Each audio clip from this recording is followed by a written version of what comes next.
So since nang maging head coach si Steve Kerr sa team ng Golden State Warriors taong 2014, ay mas na-maximize nito ang kakayahan ng kanyang mga star players like Stephen Curry at Kevin Durant.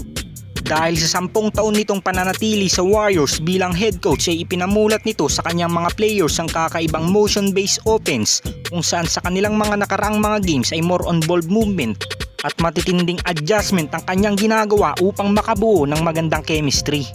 At ngayong kasalukuyan sa bagong miyembro ng kanilang team na si Chris Paul ay hindi dito alintana ni Steve Kerr ang problema sa kanilang lineup.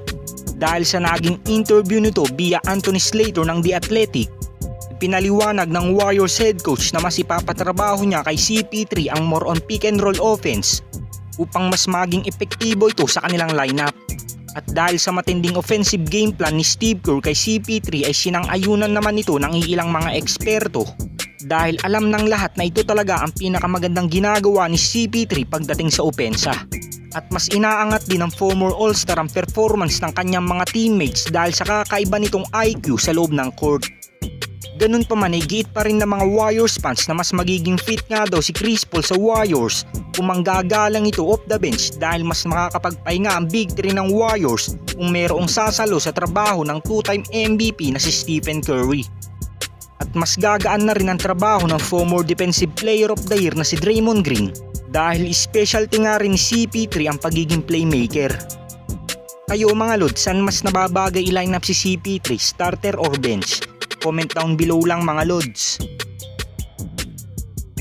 At dahil napag-usapan din lang natin si CP3 ayon sa latest episode ng The First Take, ayon sa veteran commentator na si Stephen A. Smith, nang makita nito ang veteran point guard na nakasuot na ng Warriors uniform nitong nakaraang media day, nabanggit ni Stephen A. na ito na nga daw ang last chance ni CP3 na manalo upang magkaroon ng NBA title dahil sa ngayon nga ay tumatanda na rin ang former All-Star at hindi na nga ito pabata upang makapaghabol pa ng championship dahil karamihan sa kanyang age limit ay nagpapahinga na lamang sa bench.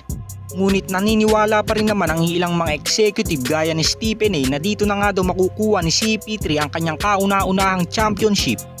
Dahil kung titignan nga natin ngayon ang lineup ng Golden State Warriors ay napakasolidon to mapa starting lineup man or second unit. At isama mo pa ang matinding improvement ng kanilang mga batang players na alam nating makakasabay na ngayon sa lahat ng mga NBA players. Ganun pa man sa ganda ng potensyal na maipapakita ng former defending champion ngayong season, hindi pa nga rin kontento ang iilan sa kakulangan ng Warriors sa big man dahil sa lineup nila this season ay mas lalong lumiit na sila sa kanilang small ball lineup dahil kung pagpaplanuhan ng Warriors organization na gawing starter si CP3, siguradong magkakaroon ng problema ang kanilang depensa. At ito lang ang ating NBA updates ngayon mga Lods. At kung hindi ka pa nakakapag-subscribe sa aking channel, i-subscribe mo na yan para updated ka sa ating NBA season ngayon. Salamat po.